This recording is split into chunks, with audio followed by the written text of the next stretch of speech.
Hello and welcome. I'm Leigh-Ann Gerrans and you're watching W News, broadcasting live from the Al Arabiya studios. These are our top stories.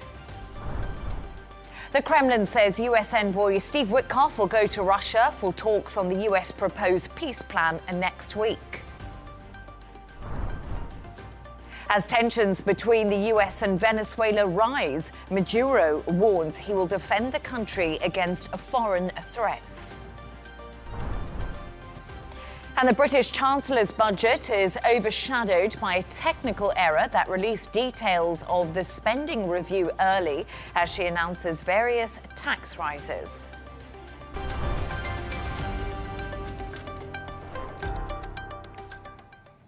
Now, the Kremlin says US Special Envoy Steve Witkoff will go to Russia for talks next week as the US pushes for a deal to end the war in Ukraine.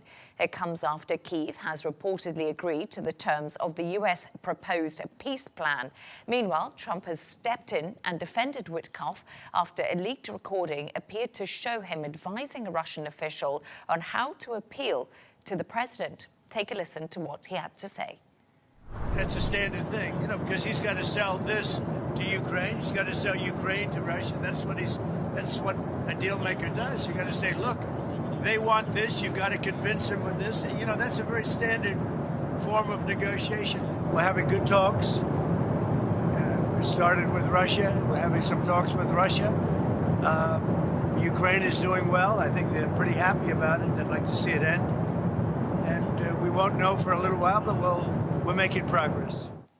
For more on this, I'm joined by former Moscow bureau chief Dana Lewis, who has interviewed President Putin in the past. Dana, great to have you on the show. Thank you for your time today. Hiya. Let's start off. Donald Trump sounded pretty positive there, but President Trump is sending his top envoy to Russia to finalize the US peace plan for Ukraine. We know that is happening next week, according to the Kremlin.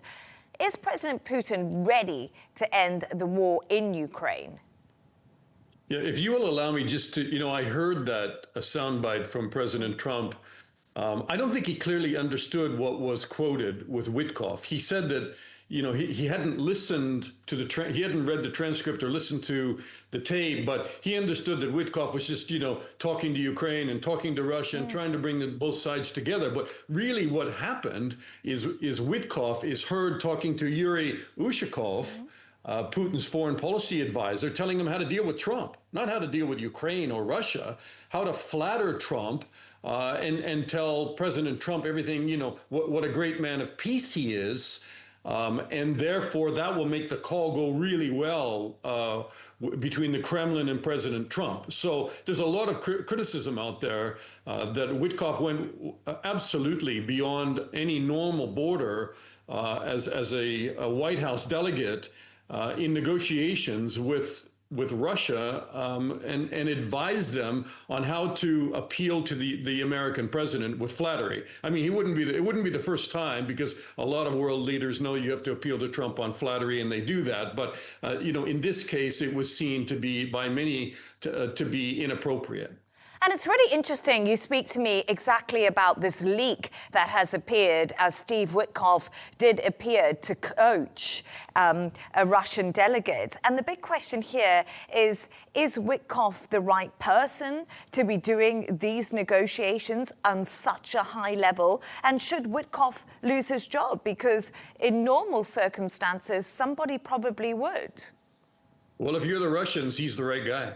He hasn't even gone to Ukraine. He has never been in Kiev in his role as the special negotiator for President Trump in the White House on Ukraine and Russia. So he is seen by a lot of people to be on one side, which is Russia's side.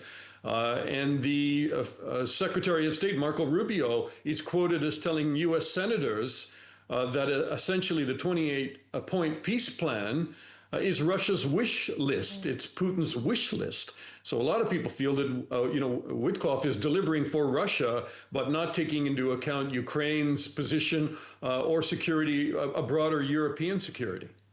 And that's so interesting because the European Commission President says Europe will stand with Ukraine every step of the way. How vital has European intervention been in the latest round of diplomatic negotiations after that 28-point plan was leaked, which many analysts, Dana, say actually sold Ukraine down the river? Have Europe really come to the rescue of Ukraine?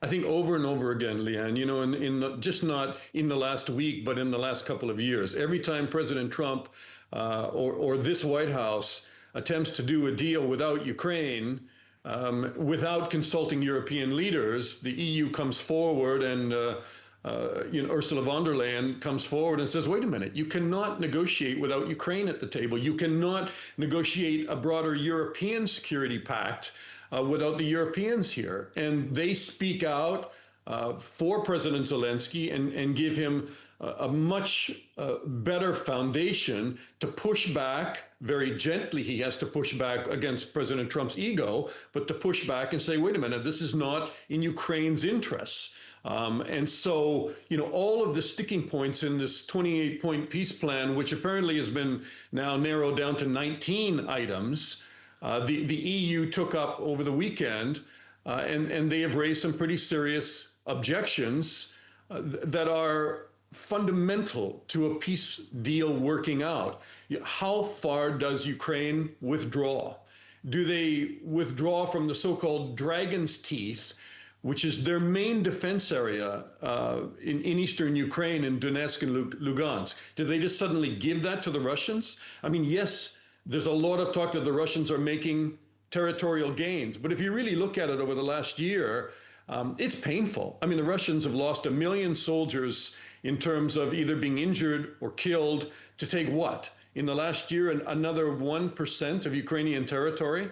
They have the upper hand, both in terms of drones, the numbers of soldiers in their army. They are making advances, but it's not rapid advance, and it is not a Ukrainian collapse at this point. So the EU is saying, in the end, and Ursula von der Leyen has been the best voice on this, Ukraine has chosen to be part of Europe, and we are not going to close that door to Ukraine's aspirations to be part of the EU, and there is no turning back from that. So, Dana, as I mentioned when I introduced you, you have interviewed President Putin in the past, and you probably know a lot more about the man than I would ever know, and also being a Moscow bureau chief, so you have a little bit of insight into how things run. And you just said to me right now, Russia is on the front foot when it does come to the war in Ukraine. And I think the big question that many people are asking now is Putin ready to make concessions? Is Vladimir Putin ready to end the war with Ukraine? Or do you think he thinks he actually can carry this on? Because yes, they've lost 1 million men. Yes, there's lots of sanctions on the economy, but somehow they're still managing to step forward.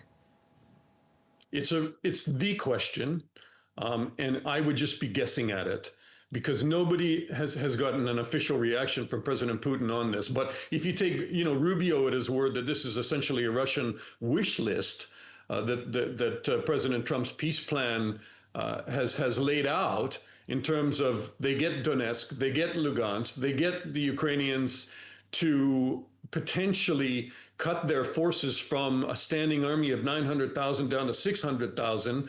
They get a pledge, certainly backed up by the Americans, that Ukraine will never be allowed into NATO. They achieve a lot. But what is President Putin's long-term goals? It is the subjugation of Ukraine. And I don't think this peace plan will give him that. And many believe in Europe that he harbors a long-term goal of taking over a lot of the former Soviet satellite states, whether we're talking about maybe not Poland, although they might want to launch a war with Poland, but Latvia, Lithuania, Estonia. There is so much more that President Putin may want, and I don't think anybody can look into his soul right now and understand how far he is willing to go and whether he's willing to call this off just to get Donetsk and Lugansk. If I was to take a guess, I don't think that's what he wants to achieve. I think he wants more. Dana Lewis, we do appear to have lost your line there, but thank you so much for speaking to us. It was great to have you on the show.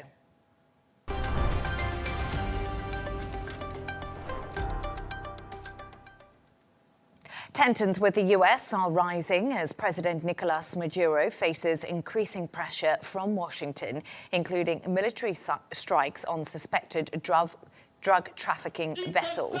Speaking in Caracas and brandishing a sword at one point, Maduro vowed to resist any attempts to overthrow his government and defend the country against what he called imperialist aggression. Take a listen. No hay excusa para nadie. There are no excuses for anyone. Failure is forbidden in this decisive moment for the existence of the Republic.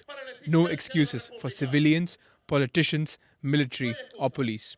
No one is excused. The homeland demands the greatest effort and sacrifice.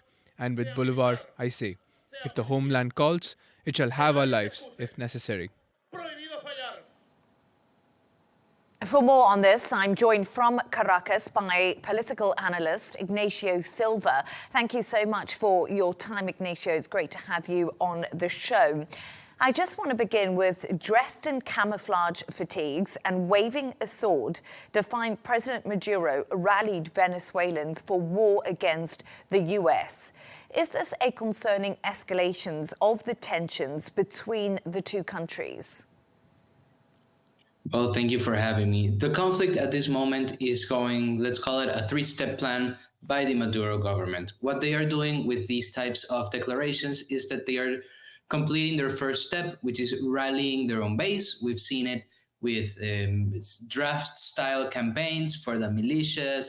We've seen it with the military propaganda that has been rolling around the country these past few weeks, almost few months. And now what they are doing by trying to escalate the situation up to a point where the United States feels that there is the possibility to have some, as Donald Trump called it, unnecessary deaths in Venezuelan soil, the government is rallying their own people, rallying continental support. We've seen it with presidents such as Gustavo Petro in Colombia or Lula da Silva in Brazil. And the third step is the Maduro government recognizes that Venezuela is no military match to the United States at this moment. So what they are doing is they are once again showing that there is the possibility to have unnecessary loss of life and use this loss of life as a potential negotiating tool to kind of try to bring the United States back to the negotiating table. That's quite a bleak picture that you've just painted to me. And you, of course, yourself are in Caracas. Are you concerned about your safety and safety of your family currently now in Venezuela? Well, at this moment, this has been reported by several news outlets. The setting in Caracas at this moment is mostly based on tensions. The Venezuelan people are currently undergoing an economic crisis that forces them to be constantly on the lookout for themselves. I do apologise. We do appear to have lost Ignacio Silva's line there. We're just talking to him about the latest tension in Venezuela. We will try and get him back for you.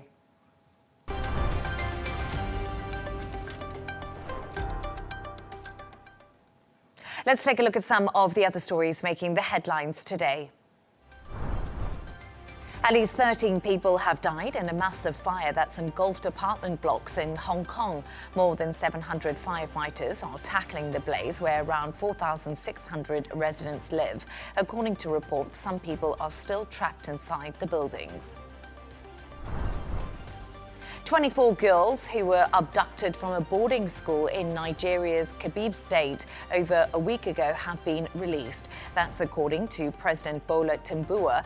The 2 staff members were killed during the attack and 1 student escaped earlier. The rescue comes amid a surge of school kidnappings across Nigeria, with hundreds of children still missing. Australia's ban on social media for under-16s is now facing a High Court challenge, with two teenagers arguing it violates their right to communicate freely. Starting next month, platforms like Meta, TikTok and YouTube must block accounts for anyone under the age of 16. The government says it protects kids, but critics warn it could cut vulnerable children off from vital support. And President Trump has pardoned two giant turkeys, Gobble and Waddle, sparing them from the Thanksgiving tables in the annual Rose Garden ceremony. The birds, weighing over 50 pounds each, will live at North Carolina State University. Trump joked about renaming them after political rivals, but said then wouldn't be able to pardon them.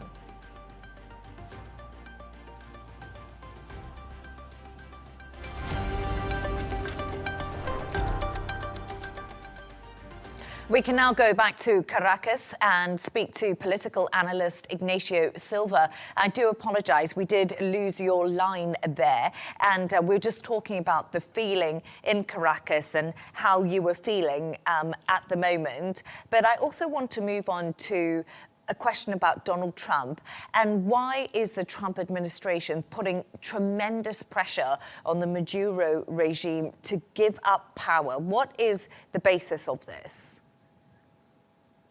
Well, there are several reasons why the United States has such a massive interest in Venezuela. One of the main reasons that has always been the topic of conversation when talking about our country is, of course, oil. Venezuela has some of the largest oil reserves in the world. And at this moment, the United States not only has some important investments in Venezuela with companies like Chevron and a new license that was issued for the company Shell, but also two of the United States' biggest rivals, Russia and China, have also been investing heavily in Venezuela.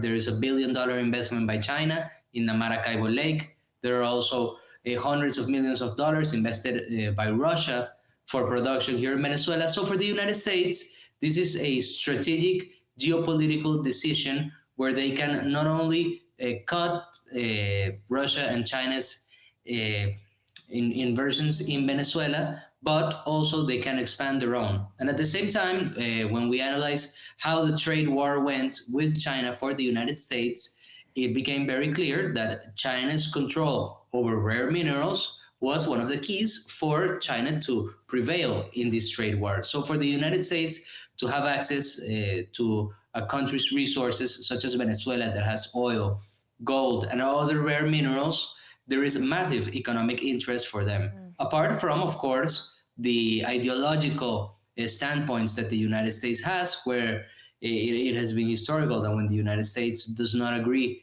with a certain type of government, especially when they start stepping over the line, those governments, they have always felt as a world police where they have a certain right to take action into their own hands. Yeah, you said the US has always felt like the world peacemakers, and maybe many people would agree with that. But I want to also ask you a question, because US pressure on Caracas, the Trump administration says, stems from accusations that Maduro and senior officials are linked to a narco-trafficking network. And we have seen that the US has targeted some ships coming from Venezuela that they say they're trying to get control of the fentanyl issue and the drug issue within the United States. What do you make of that argument? Well, this is a very complex situation for the United States to legally justify these operations based on the framing that they have chosen to execute them, because when you study law, you find out that there is the truth, and there is the legal truth. For the United States, what the government has been trying to implement is this narrative that Venezuela is basically the global hub for narco-trafficking operations. But the legal truth, out of the many investigations that have been led by Colombian institutions, by the DEA, by the CIA, and others, before 2020, there was no mention at all of the Cartel of the Suns. So here, this is where the international community argument gets tricky, because if this is the operation that, according to Donald Trump, has led to the United States being flooded by drugs, in his own words, then how is it possible that this is an organization that has not even 5 years of investigation against them? So here it's a matter of framing. As I was mentioning before, the United States government has made it very clear that they care very little for the legality of their operations. This, from how the execution has been going, it has clearly turned into an operation for merely political pressure. Because if you read the DEA's report on drug trafficking through the Atlantic Ocean, this only accounts for 5% of the drugs that are going into the United States. So to think that all of this massive movement of troops, the biggest movement of troops in at least a couple of decades, is only to stop a tiny percentage of trafficking out of a country that has not even been formally investigated before for such an accusation, it begs the question, is this truly a mixed operation for political and security reasons, or is this just the most comfortable framing the Trump administration found for political operations in Venezuela? More questions than answers. Andres Ignacio Silva, thank you so much for joining us, and I do apologize for the line a little bit earlier.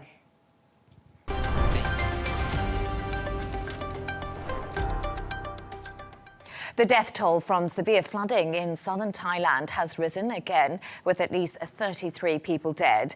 The 1 in 300-year rainstorm has swamped countries throughout Southeast Asia. Chris Gilbert has this report.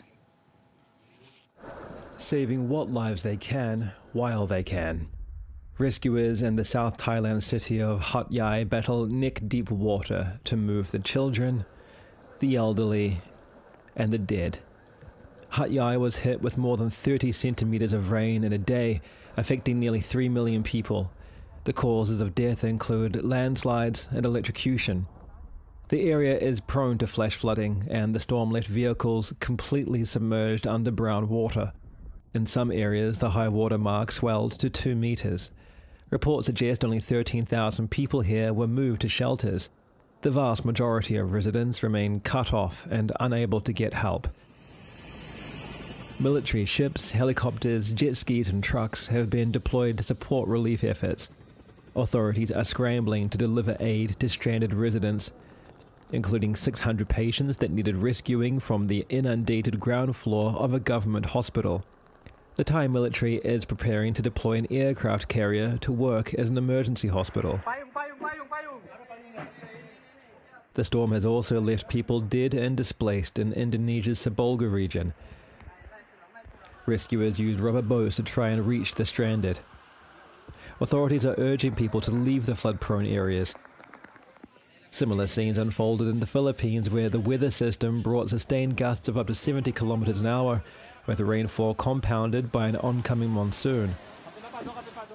It may be a 1 in 300-year severity storm for the region, but it's the second intense flooding event in 2 years. 2024 storms cost Thailand $1.5 billion, more than 0.2% of its GDP. It's yet to be seen what the full economic and human toll will be this time. International forecasts expect wetter than average conditions to continue into next week. Chris Gilbert, Arabiya English.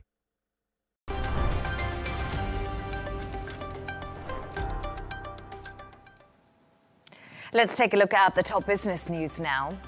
American canned food company Campbell has placed a senior executive on leave for allegedly making racist remarks and mocking the company's own products. The vice president of information technology described Campbell's as highly processed food and said it was for poor people. The former employee behind the lawsuit says he secretly recorded the comments during a meeting. Warner Music Group will begin an artificial intelligence venture with tech startup Suno a year after it sued the firm for mass copyright infringement. As part of the settlement agreement, Warner will let users create AI-generated music on Suno. The legal battle filed last year came after around 200 artists such as Billie Eilish signed a letter calling for the use of AI in the music industry to be stopped. Turning to all the sports news now, and South Africa has defeated India by 408 runs in their first Test series win in the country for 25 years. It's India's second home series defeat in 2 years after a 3-0 loss to New Zealand last year. India's next series is set to take place in Sri Lanka next August. And Portugal's superstar Cristiano Ronaldo is now permitted to play in the opening matches of the 2026 World Cup after FIFA gave him a partially suspended ban, and that was on Tuesday. Ronaldo was sent off when he elbowed Dara O'Shea in the back during a match with Ireland. FIFA banned Ronaldo for 3 matches, 2 of which will be suspended, and the other has already been served. Believe it or not, it was his first red card in 226 international appearances.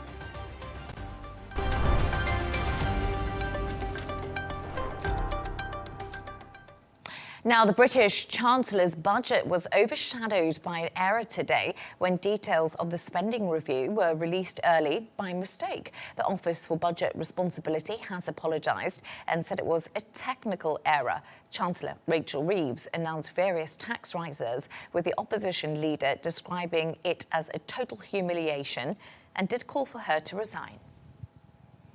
I'm now joined by former UK political advisor to the Treasury, Leigh-Ann Emirali. Leigh-Ann, thank you so much for joining me. OK, so before we get into those finer details of the budget, can we reflect on an extraordinary news conference from the OBR after they released the budget ahead of Rachel Reeves' speech? That must have taken the wind completely out of Labour's sails. Remarkable, Leigh-Ann, indeed. I think for this to happen, for the budget to be foreshadowed really by this leak, is something that will have been of great frustration to the Chancellor, to Rachel Reeves, to the Labour Party. You know, normally these figures are released after the budget. It is for the Chancellor to announce the budget at the dispatch box to much fanfare. And I think really this was indicative of a fairly chaotic build-up to this budget. We had various leaks about potential measures that might or might not happen, various U-turns before the policies had even been announced. And I think really it sums up an atmosphere of a bit of chaos, a bit of a lack of a plan, which certainly the opposition parties in the UK will be keen to exploit. Yes, I think this has been the leakiest budget I can ever remember. But what are the main takeaways from the smorgasbord budget, and what are critics saying? Yeah, there's a lot in there, Leigh-Ann, and I think actually in the headlines are going to be that taxes are rising in Great Britain. This is across the board, more or less. I think for working families, they're going to see a number of taxes rise, be that on driving electric vehicles, be that on houses over £2 million of value, be that on investment savings accounts. So I think there is a lot of tax rises that we are going to see over the course of this Parliament that were announced today. And ultimately, the real winners here are perhaps those who are less well off in society, those who are on welfare. We've seen a lift on the 2-child benefit cap, which is something that a lot of backbench Labour MPs have been calling for. But I think overall, there was very little room for optimism about the UK's economic growth over the coming next few years. I think it's a difficult budget for a lot of people. A lot of households will be looking at this and questioning whether or not they're going to be better off or worse off as a result of this. And I think for most people, they may well feel a little bit like being pinched. Excuse me, I do have a little cough. I do apologise, Leigh-Ann, but let's carry on, because £26 billion in tax rises in the budget. Labour went into the election and millions of people voted for them because they said they wouldn't raise taxes on working people. Now they have. Is this an honest government people can trust on the doorstep? This is the big question many voters are going to be asking now. Yeah, it's a massive question. And I think when we look back at the Labour Party's manifesto going into this election, they were saying that, yes, there will be tax rises, but they will be modest tax rises. The number in the manifesto was roughly £8.5 billion worth of tax rises. We're seeing it much more than that in this budget. alone. We're seeing tax rises across the board to the tune, roughly so far, with the two budgets combined, of £66 billion in additional taxation. And this is the largest tax-raising parliament in the UK.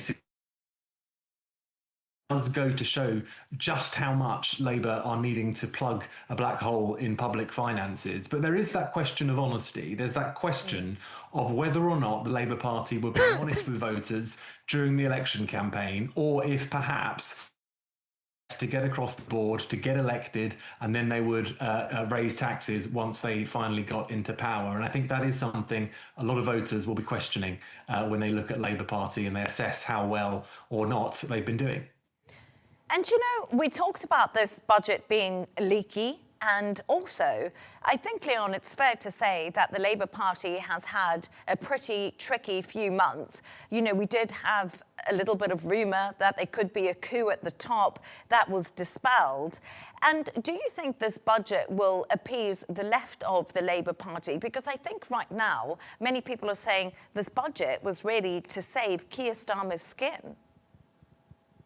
Yeah, there's a little bit of that. I think most people will be looking at the budget and seeing where the real winners are. And it is those MPs who have been championing some of those causes, like raising the two-child benefit cap, who are on the left of the party. And I think it's quite extraordinary because this is a Labour Party that was elected a majority, of 180, which I think gives them the ability, one would think from the outside, the ability to act as they want. They don't have to be held hostage by their backbench MPs. But that political pressure on the Prime Minister, on Rachel Reeves, they're having to manage the party. They're having to put party management above governing in terms of the interests of the country. And I think that's why we are seeing such a departure from what Labour said they would do before the election to what they are now doing now they're actually in government. And I think this will dispel some of that pressure from the backbenchers of the Labour Party. But I think the next big flashpoint will be in the local elections here in May, where the public will have their say on how well or not the Labour Party are doing. I think if we look at the polls right now, it shows a very unpopular government. The pressure back on to Keir Starmer in May. So it may have bought him a little bit of breathing space, but I think there will be another flashpoint where his leadership is questioned in just a few months' time. I always think that 24 hours is a long time in politics, Leon, but we'll wait to see what happens in May. Thank you so much for joining us. And I do apologise about my cough. Leon Emirali, once again, great to have you on the show.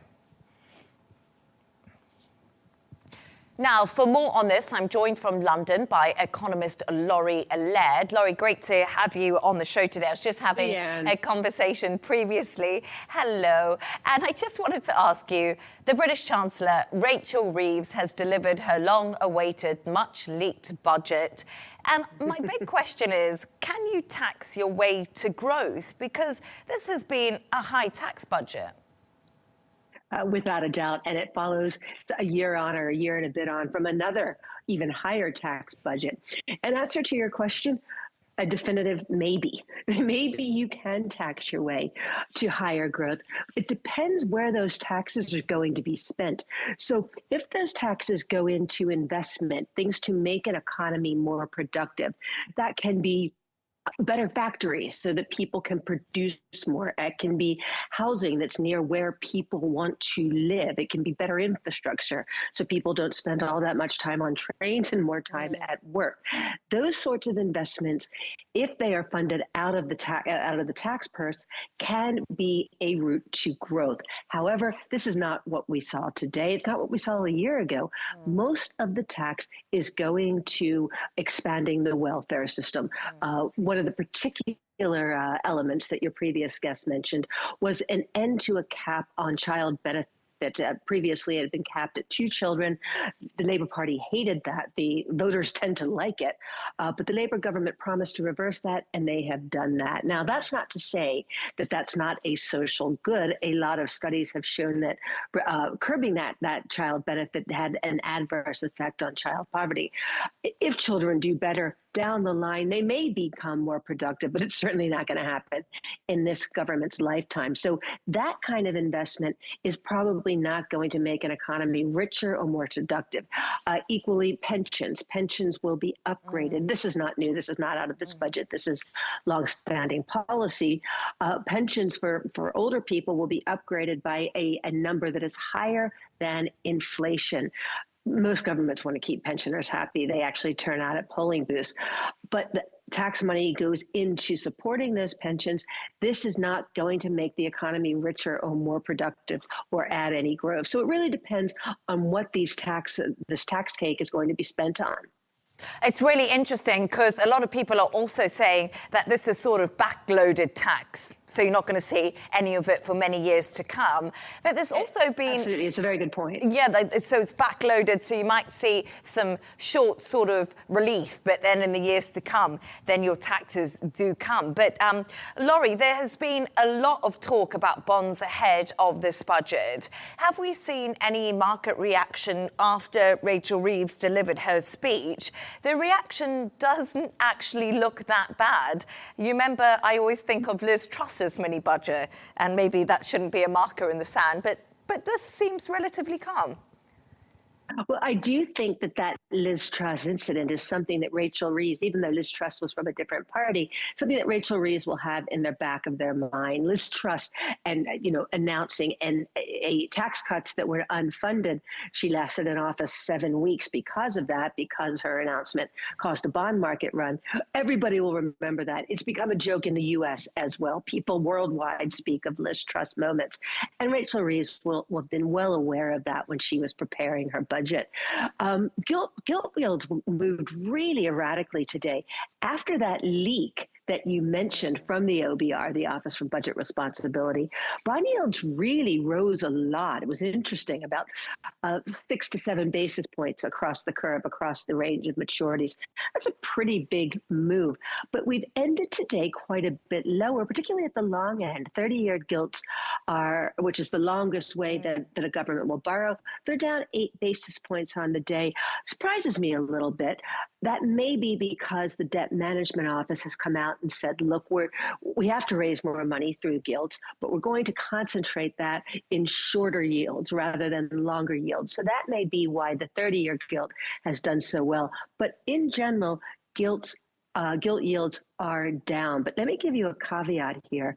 Going back to that Liz Truss moment, we had a bit, after she delivered that budget, we had a bit of a run up in bond yields, but the real damage was a couple of days later after her chancellor went on television and said, hey, we're just getting started on these tax cuts. That's when the run on gilts really happened. And this happened last year to Rachel Reeves when she delivered her budget last year, which raised taxes even more.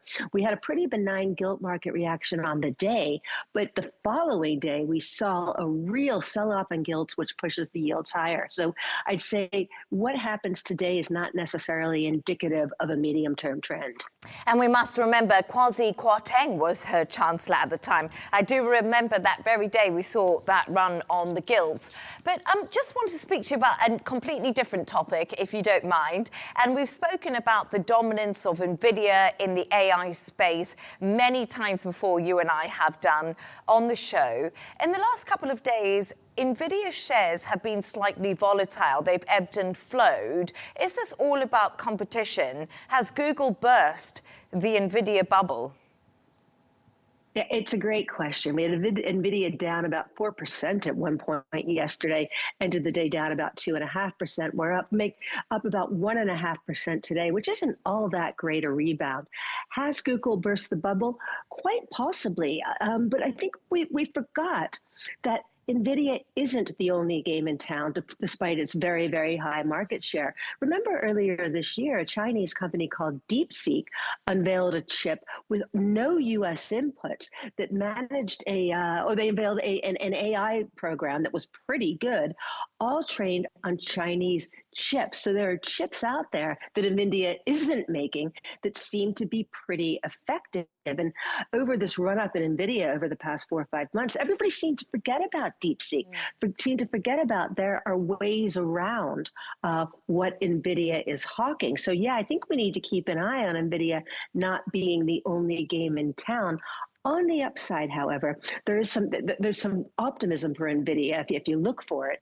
And that's that in Nvidia's last earnings call, which were outstanding, they did say that high earnings that they're projecting for the next quarter, the first quarter of next year, do not include even one sale to China. We know the Trump administration would like to reverse the ban that keeps Nvidia from sending to China. We know the Trump government tends to get what it wants. There's not a whole lot of governmental or congressional opposition there. So that could be an upside to Nvidia if they're allowed to sell to China. What we don't know at the moment is whether Chinese chip makers are competing as well with Nvidia. That will be played out in the months to come. Definitely one to watch. It's absolutely fascinating. And I remember talking to you about Nvidia and just how well they did. No one was expecting those earnings reports that we got. But Laurie, Laird, as always, thank you so much for joining me. My pleasure.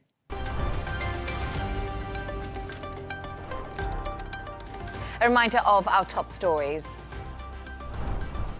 The Kremlin says US envoy Steve Witkoff will go to Russia for talks on the US proposed peace plan next week. As tensions between the US and Venezuela rise, Maduro warns he'll defend the country against foreign threats. And the British Chancellor's budget is overshadowed by a technical error that released details of the spending review early as she announces various tax rises. And that's all from us on W News. Don't forget to subscribe to our YouTube channel. Also follow us on X. We'll be back in a couple of hours' time with W News Extra. Goodbye and thank you.